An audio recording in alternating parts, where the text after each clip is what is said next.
Quoi, je me suis planté? C'est pas du code? Ah si, en l'occurrence si, ça peut en être, mais... Allez-y, expliquez-moi le code. Je vais vous aider à déchiffrer. Non, j'ai pas le droit de vous donner le code. C'est pas tous les chevaliers qui ont le droit? Les chefs de guerre seulement. Mais je suis pas chef de guerre, moi. Non. Bah si. Ah non, je vous jure que non. Comment vous le savez? Vous connaissez pas le code? Bah et vous? Je m'excuse, vous avez pas tellement l'air de connaître non plus. Je vous donne un message et vous pédalez dans ce moule. Et salut à tous, on se retrouve pour une nouvelle bataille de Warhammer Made by Amateur. On est en vacances pour certains, on est au boulot pour d'autres. C'est donc une petite partie que je vous propose aujourd'hui, mais une petite partie extrêmement plaisante, car c'est une des plus vieilles batailles qui peut exister dans Warhammer. C'est une bataille de barbes contre des champignons, c'est les nains contre les gobelins de la nuit. C'est une toute petite bataille à 1000 points, petit gabarit. Pourquoi? Parce que ça me botte à fond. J'ai des nouveaux gobelins qui sont venus gonfler un peu mes troupes et donc je veux les tester contre Maxime et ses nains. Donc une petite bataille à 1000 points, toute simple, vraiment toute légère. Dans en plus un col, donc une table encore plus courte comme vous le voyez, comme vous allez le voir, pardon. Donc vraiment quelque chose qui va pouvoir être très sympa et pouvoir nous amuser. Alors liste d'armées, une liste d'armées d'abord des nains à 1000 points. Bon, les nains à 1000 points, il faut qu'ils jouent, ils peuvent pas jouer extrêmement mobile malheureusement, quoique j'ai quand même beaucoup plus de gyrocoptères maintenant, mais bon, Maxime a pris un forgeron bouclier et un tan grande bannière bouclier, voilà, pour deux héros quand même, hein, c'est pour maximiser en fait ses troupes au corps à corps. En unité de base, 19 longues barbes, état-major, enfin étendard musicien et armes lourdes, parce que quitte à toucher du gobelin, autant le tuer d'un seul coup. En unité spéciale, 19 brise-fer, étendard musicien et la bannière de Télacité. Un gyrocoptère pour avoir le souffle force 3 évidemment dans les gobelins. Et enfin une unité rare, 10 Drake de fer avec musicien au cas où je lui mettais quelque chose de terrible. Pour 1003 points, donc pas trop mal. Il aurait pu enlever un bouclier pour être à 1000 points pile poil, mais je me suis pas embêté avec ça. Pour ce qui est des gobelins, eh bien j'ai plein de nouvelles figurines comme je vous l'ai dit. Et voilà la sortie d'un des premiers, c'est mon chef gobelin de la nuit sur Squig géant. Voilà, donc oui, vous l'avez reconnu, ce sont des figurines AOS que Graou a peint d'ailleurs, hein, Graou Painting pour voir, toujours le lien dans la description. Je l'ai mis sur un socle de 50 par 50, je sais que normalement c'est un socle de 40 par 40, mais les figurines AOS avec leur socle un peu étrange, il leur faut plus de stabilité, donc j'ai mis les gobelins montés sur Squig sur des socles 25 par 25, pour ceux qui sont extrêmement puritains des socles. À la base c'est des 20 par 20, mais ils ne tenaient pas avec leur grande ergonomie, et pour moi c'est quand même des Squig qui vont à 3d6 de mouvement, donc je leur mets... une largeur de 25 par 25. Ils sont tirailleurs aussi, j'ai fait un socle pour qu'ils soient serrés, mais ils sont bien tirailleurs. Bref, on s'en fout. Le chef gobelin de la nuit, donc je l'ai équipé donc, de son Squig géant. Je lui ai mis l'armure de 2+, et un petit talisman invulnérable de 6, et le +2 en force. Je lui ai pas mis la hache à bastolet des nabots, parce que je voulais qu'il tape très très fort. Bon, pour 195 points, donc un seigneur gobelin de la nuit, parce que à 1000 points, gobelin de la nuit, tu peux mettre un seigneur. En héros, j'ai mis un chaman gobelin de la nuit niveau 1, tout nu, voilà, il n'a rien pour lui, le pauvre. J'ai pas pris de grande bannière, parce que gobelin, le but c'est d'attaquer, à 1000 points, c'est pas de vérifier et tenir la ligne. En unité de base, 3 fois 20 gobelins, il y en a quand même 2 qui sont lanciers, étendard musicien et un fanatique, et j'ai pris 20 archers avec un musicien pour mettre mon pack avec mon chaman. En unité spéciale, j'ai pris un énorme bloc de Squig parce que j'ai augmenté ma taille de troupeau de Squig. Ils ne sont plus 15 avec 5 chasseurs, ils sont 23 avec 7 chasseurs. De quoi taper du nain, même en armure lourde. J'ai pris également donc 10 gobelins de la nuit sur Squig pour faire le chausson du seigneur. Et en unité rare, alors j'ai pas pu sortir mes 2 Squig broyeurs parce que mon deuxième Squig broyeur n'est toujours pas arrivé, donc bientôt mais pas tout de suite. Donc ça sera un Squig broyeur et une catapulte à plongeur de la mort pour votre plus grand plaisir. À la magie, mon gobelin il est niveau 1 et il a eu la lune funeste. Voilà, donc le plus fort sort des gobelins parce que voilà, on a fait un déploiement classique avec mon cher Maxime. On a fait tout d'abord lui qui s'est déployé en défensif véritablement entre les statues des dieux ancestraux, les brise-fer sur son flanc gauche, les longues barbes sur son flanc droit et le gyrocoptère avec les drakes de fer en plein centre. Tandis que de mon côté, j'ai flanqué mon armée de régiments de gobelins de la nuit avec des fanatiques, en plein centre mes archers avec mon chaman, flanqué des Squig à gauche et des Squig broyeurs à droite. Les Squig montés par des gobelins sont derrière le Squig broyeur parce qu'ils avancent tous les deux à 3d6 en aléatoire. C'est pour ça que je les ai mis les uns derrière les autres. Et derrière après, le plongeur de la mort en fond de ligne. Pas de scénario, le but c'est de tuer le plus possible. Le premier tour a été pour les orques et gobelins, enfin pardon, pour les gobelins de la nuit. Donc on y va pour cette bataille des barbes et des champignons. Donc premier tour des gobelins, on teste l'animosité, tout se passe bien pour l'animosité, donc on en profite hein, bien entendu. Les mouvements aléatoires du Squeak Broyeur donnent 13 et des gobelins derrière donnent 12, donc parfait, ils avancent sur la même ligne en accéléré un petit peu. Et pour ce qui est du reste de toute ma ligne d'infanterie, elle avance à balle, à 8 pas donc, avec les squigs, les archers gobelins et les gobelins sur le flanc gauche et les gobelins sur le flanc droit. À la magie, je fais un double 6 tout de suite, ça commence, allez hop, pouf. Double 6, j'ai rien apporté, j'ai qu'un seul sort, c'est maintenant que c'est ça, c'est que mon double 6 sort, c'est vraiment du n'importe quoi. Mais bon, c'est pas grave, je décide de pas faire de sort pour pas exploser et tout perdre sans avec un petit problème qui pourrait arriver. Par contre, au tir, j'ai quand même, j'ai pas porté avec mes archers et de toute façon j'ai fait marche irrésistible, enfin j'ai fait avancée rapide. J'ai quand même par contre ma catapulte de plongeur de la mort qui voit quand même toute la ligne des nains. Le gyrocoptère me terrorise parce qu'il peut réorienter mes squig broyeurs et se sacrifier dessus et me les faire perdre, ou alors faire un énorme souffle dans mes squigs et je ne veux pas.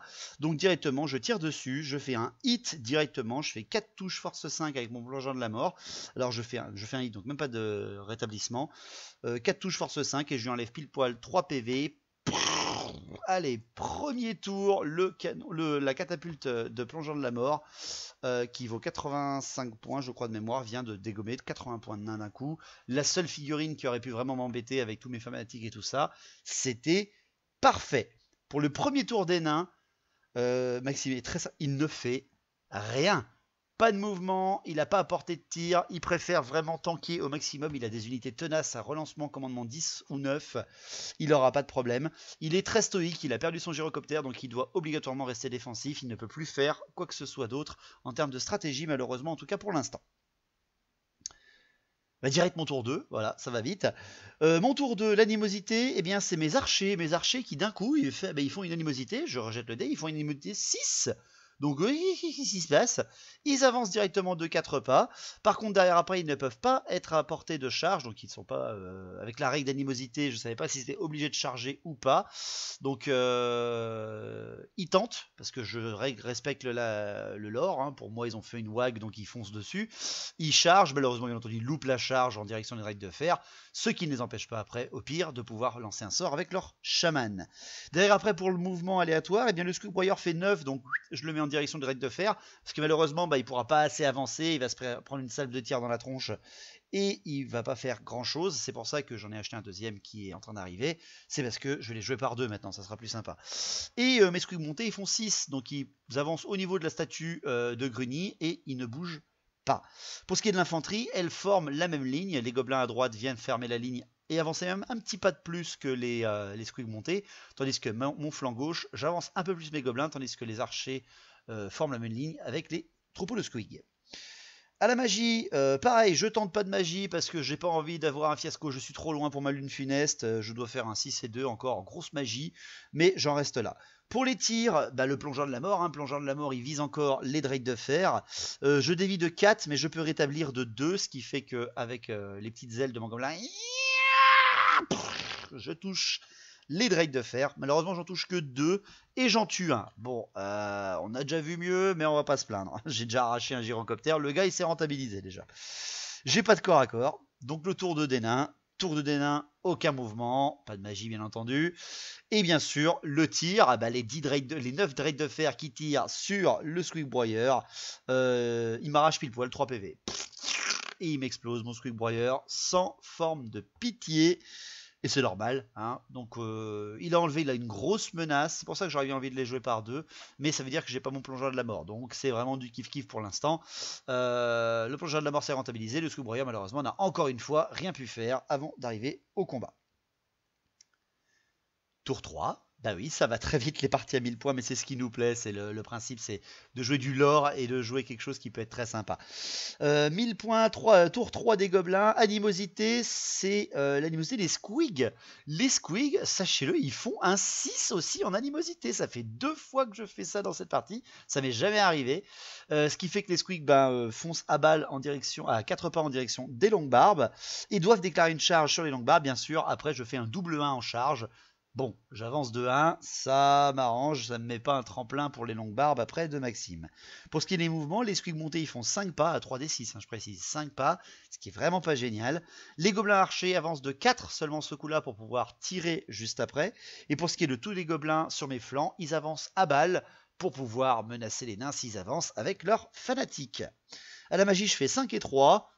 Gobelins, gobelins de la nuit, sachez que les chamans gobelins de la nuit, ils ont la règle des champignons, ce qui fait qu'ils peuvent lancer les dés et avoir un dé en plus. S'ils loupent leur jet avec ce dé vert qui fait un 1, ils peuvent s'empoisonner et loupent leur sort. Tandis que sinon, ça leur fait des dés en plus, ce qui est très très très pratique. Je balance 6 dés et en fait, je fais déjà 4-6, même sans celui de la WAG. Donc boum, irrésistible dans ma tronche. Je fais la lune funeste au maximum, je la lançais au niveau des drakes de fer et je fais un irrésistible. Irrésistible 9, mon chavan perd un PV, mais derrière après, il n'avait plus de sort à lancer. Je choisis le test d'initiative, bien entendu, et je fais un superbe 19 en ligne droite avec le gros gabarit du vortex magique de la lune funeste dans les drakes de fer. Blanc, énorme et terrifiant. J'arrache, malgré l'invulnérable de 6 qu'ils ont, avec leur armure de Gromril de feu, j'en tue 7. Je tue 7 Drake de fer avec un pauvre chaman à 50 points. C'est vraiment génial. Le vortex est dans leur dos. Il fait tester sur l'initiative. Il est vraiment au bord de la table. Donc il ne se dissipe pas. Il reste posé ici même et menace très fortement les nains. Il n'y a même pas de panique, Drake de fer, d'ailleurs, je tiens à préciser, parce que Drake de fer, quoi, les nains. Pour ce qui est du tour 3 des nains, eh ben, pas de mouvement. Il décide vraiment de tanker. Le vortex lui fait extrêmement peur, donc il compte sur les dés de magie pour pouvoir le dissiper à son tour. Mais il ne bouge pas, il se doute qu'il y a des fanatiques dans mon armée. À la magie, il fait double 5, il prend 6 dés pour essayer de le dissiper. Malheureusement, il n'arrive pas à faire le 25+, que j'ai fait en irrésistible derrière, parce que je l'ai lancé à valeur maximale. Donc le vortex reste là, et ça c'est très bien pour moi. Pour ce qui est des tirs, les drakes de fer qui ne sont plus que 3 tirs sur les squigs qui sont montés et m'en dégomment 1. C'est pas mal, 3, c'est ratio avec une force de 5. Pas de corps à corps toujours à la fin de ce tour 3. Le tour 4 de mes gobelins de la nuit, c'est là où tout s'écroule. L'animosité, mes gobelins montés sur squig se bloquent à l'animosité, les archers frappe les squigs qui sont à côté d'eux en animosité. Je fais une touche dans les squigs, je fais pas de mort, et les squigs tuent un archer gobelin derrière. Et tous ces flancs-là se bloquent. Et pour finir, mes gobelins sur mon flanc gauche, gobelin de la nuit, solo avec un fanatique, font une animosité, mais encore une fois une animosité 6. Donc ils avancent à portée de lâcher de fanatique en direction des longues barbes. Ils balancent leur fanatique en direction des longues barbes, en direction des drakes de fer, parce qu'ils sont obligés de déclarer une charge après sur les longues barbes. Heureusement, je fais 7, je sors le fanatique de l'axe de charge de mes gobelins, et je fonce en direction des longues barbes et réussis ma charge. C'était pas du tout prévu comme ça à la base, mais c'est pas grave. C'est fait pour, et ça va en prendre plein le fion. Le fanatique est devant les drakes de fer, mais à 3 pas d'eux, ça sert à rien. À la magie, je peux pas lancer de sort pour l'instant, je ne lance pas de sort, je veux dire. Non, je peux pas lancer de sort parce que j'ai une animosité, mais le vortex bouge, et le vortex, il décide de faire 14 pas en direction de ma ligne, donc il retraverse par contre les drakes de fer, et en tue un, parce que je tiens à préciser quand même qu'il y avait 3 drakes de fer, il y avait 2 sauvegardes invulnérables de 6+, qui ont été faites là à ce moment-là.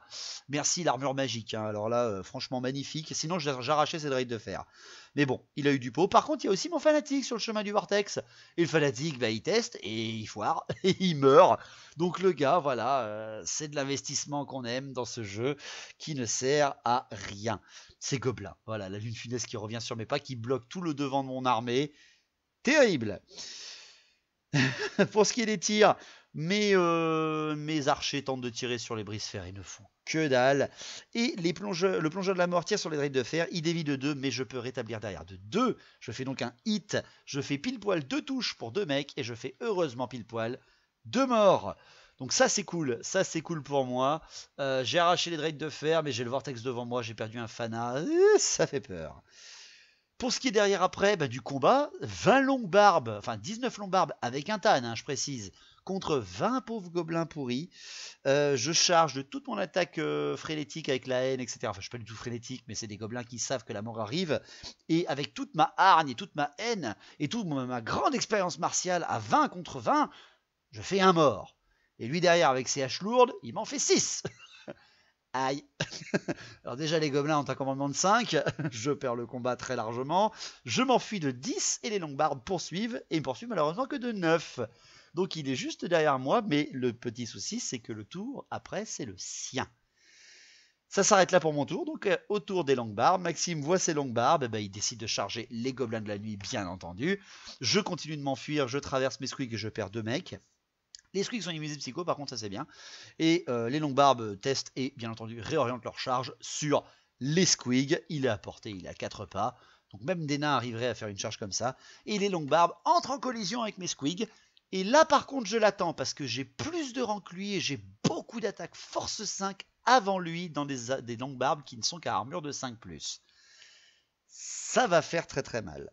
À la magie, il tente de dissiper la lune funeste et il réussit parce qu'il a trop peur qu'elle dévie au tour d'après dans les corps à corps avec ses longues barbes. Donc pour moi ça m'arrange. La seule chose qui pouvait le menacer c'était des archers gobelins. Ça lui fait pas trop peur. Pas de tir, malheureusement il a perdu ses droits de fer. Et pour les corps à corps, les longues barbes avec la grande bannière qui ont perdu un seul des leurs contre un troupeau de squigs en pleine forme où il y a 4 rangs de 6 squigs, 2 attaques force 5 CC4, hein, les squigs contre de la CC5 force 7 en charge, et la haine, ça va être mais tellement bourrin que ça va être juste magnifique. Là on a le nom de l'épisode, des barbes contre des champignons. Eh bien c'est très très simple, je frappe avant et j'arrache avec toutes mes attaques 11 longues barbes. 11 longues barbes avec des squigs. Et derrière après, la riposte est tout aussi violente car il m'en explose 8. Donc très violent de ce côté-là. Les longues barbes par contre perdent le combat parce que j'ai plus de rang que lui. C'est ce que je disais tout à l'heure. Mais fort heureusement avec leur énorme commandement, relançable d'ailleurs, il me fait au premier test un 6 au commandement et les longues barbes restent au combat à la fin du tour 4. Pour mon tour 5, encore une animosité qui foire. Sur mon flanc droit tout au fond là-bas, les gobelins se bloquent, ne me permettant pas de libérer le fanatique sur les brise-fer, etc. Bref, c'est la mouise. Pour ce qui est de la charge, mes archers, je les envoie dans le flanc des longues barbes pour amener encore plus de bonus de rang. Il n'y a plus beaucoup de longues barbes, c'est vraiment pour arracher ce régiment une bonne fois pour toutes. Pour ce qui est derrière des squigs montés, ils font que 3 pas, triple 1 au mouvement, triple 1. Donc ça m'arrange un peu, je vais te dire, parce qu'en face c'est quand même un énorme bloc de brise-fer. Et après, c'est les gobelins qui arrivent à se rallier avec, je précise bien, un commandement de 5. Je fais un 5 et je rallie le régiment de gobelins et le retourne parce qu'ils sont plus que 12, ils vont servir plus à rien. J'ai plus de magie parce que là, mon chaman est au combat à 1 PV. Pour les tirs, pareil, mes archers sont au combat. Mon plongeur de la mort, il tire quand même en direction des brise-fer. Il dévie de 6, je peux rétablir derrière de 5. J'en touche 2, je n'en tue qu'un seul. Blindé les gars, mais je continue à enlever un petit nain par un petit nain. Pour ce qui est du corps à corps, les longues barbes qui sont quand même largement surmenées, ils ne sont plus que 7 avec un tan contre presque une vingtaine de squigs et une vingtaine de gobelins. Même si t'es un longue barbe, t'es pas aussi bon que ça. Il me tue 3 squigs, mais moi je lui arrache 6 longues barbes. Malheureusement pour lui, ceux qui ont fait plus de mal, parce que les archers et gobelins n'ont rien fait à part ramener du bonus fixe, ceux qui ont fait le plus de mal, plus les bonus fixes, c'est les squigs, donc il fuit en direction de son bord de déploiement. Il s'enfuit malheureusement avec ses longues barbes, mais il s'enfuit de 10, les longues barbes, qui courent comme des lapins. Et mes 2 régiments derrière après font 4 et 5 pour rattraper, et loupent leur rattrapage et leur repas de nains, leur repas de longue barbe. Donc pour le tour 5 des nains, eh bien Maxime décide que c'est le tour 5, il ne faut pas qu'il se prenne une double charge derrière, donc il tente le tout pour le tout, il balance la charge des brise-fer dans mes squigs montés, Ce qui fait pour moi, je maintiens ma position, de toute façon, hein, les squigs sont immunisés psycho, je suis obligé de rester. Je balance sur le chemin le fanatique qui est sur mon flanc droit, grâce à mes gobelins qui sont là en couverture et qui sont là pour ça. Et là, Maxime ne réfléchit même pas et balance à travers ses brise-fer, à travers le fanatique, pour le tuer. Qu'importe les pertes qu'il prendra, je balance donc 2d6 touches force 5 dans ses brise-fer. Je fais seulement 7 touches, on va me dire ses stats. Je fais 4 morts, là aussi ses stats. Je fais 4 blessures et 3 morts. Donc je suis plutôt stat. Les brise-fer arrivent quand même un peu diminués, mais pas assez, parce que je n'ai pas assez de gobelins montés. Les lombards, malheureusement, au commandement, ils font 11, la grande bannière n'est pas utilisable parce qu'ils sont en fuite et ils continuent de fuir de 4 pas, ils ne sont plus qu'à 1 pas du bord de table, ce qui est vraiment dommage.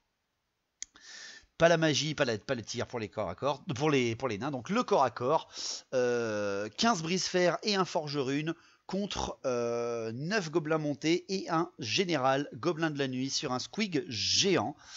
Tout le monde frappe avant pour moi, ou en même temps que les brise-fer. Donc c'est parti pour ce combat d'anthologie, parce que c'est un peu ce que je voulais voir quand même, c'est cool, hein, mon régiment. Bon, j'aurais préféré que ce soit moi qui charge, parce que les squigs, avec un peu de chance, avec beaucoup de chance, ils auraient pu avoir une petite touche d'impact gratuite. Mais là, c'est moi qui suis chargé, donc déjà je suis perdant au résultat de combat, c'est pas bon pour moi. Je me défendrai comme un gobelin, c'est-à-dire je vais frapper, perdre et m'enfuir. Mais c'est pas grave, je vais essayer d'en tuer quand même. Mon général frappe avant tout le monde. Mon général frappant avant tout le monde, il a quand même une force de 6, le petit pépère, avec son swig géant qui a une force de 5. À eux deux, ils allient quand même 4, 5, 6, 7 attaques. Ouais, il y en a quand même un qui relance avec la haine, c'est pas mal du tout. Mon général arrache 3 brise-fer et son squig en tue 1.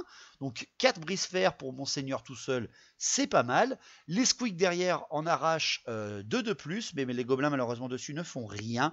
Par contre après c'est l'horrible frappe des brise-fer en charge, force 5, je précise bien en charge, parce que les nains quand ils chargent ont plus 1 en force, et ont plus 1 en parade avec bouclier s'ils sont chargés. Très violent, hein. Il m'arrache 5 gobelins montés, je perds complètement le combat, je m'enfuis bien entendu, je m'enfuis de 10 encore une fois, je suis plutôt rassuré par rapport aux nains, et le score final des nains en rattrapage avec les brise-fer, en armure lourde, petite patte et grande barbe, il fait aussi 10.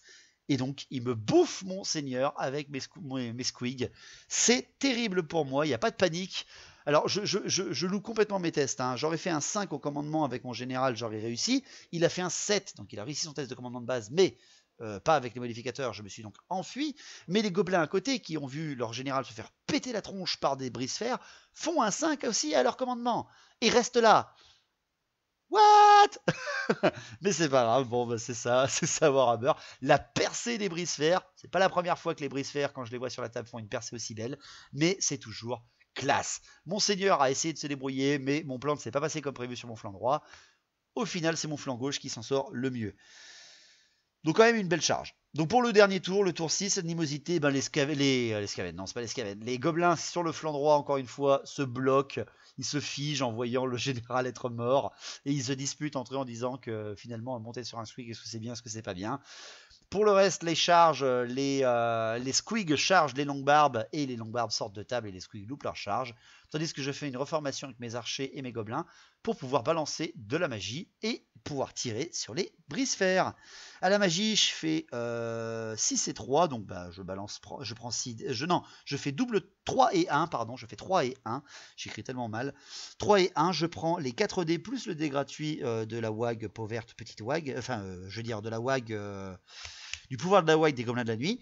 Je balance la lune funeste au petit gabarit, donc à 15+, en direction des brise-fer. Je réussis grâce au des chamans de gobelins de la nuit, parce qu'il fait un 6. Je fais 17, donc pour vous dire à quel point c'était un jet pourri s'il n'y avait pas eu le 6 points gagnés de la règle des chamans de gobelins de la nuit.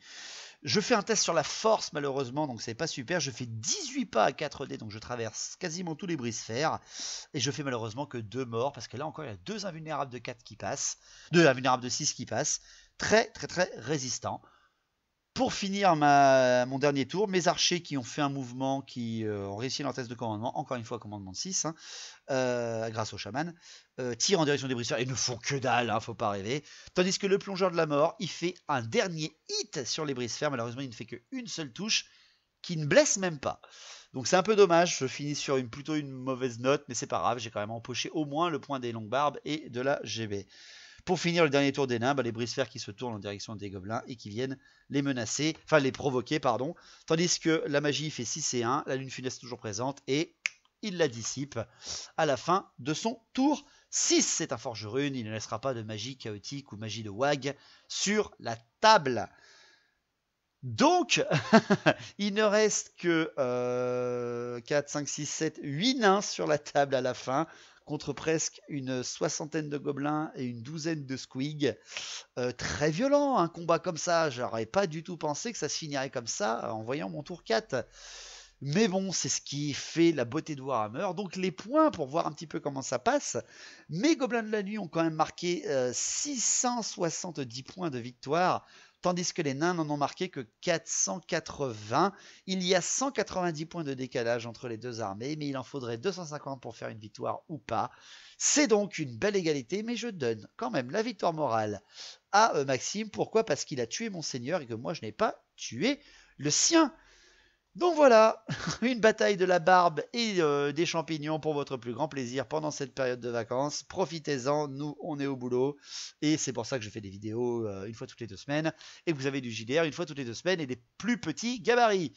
Merci à tous, on se revoit bientôt pour une nouvelle bataille et pour du JDR. Portez-vous bien, profitez des vacances et surtout, Longue Battle au vrai battle. Allez, ciao.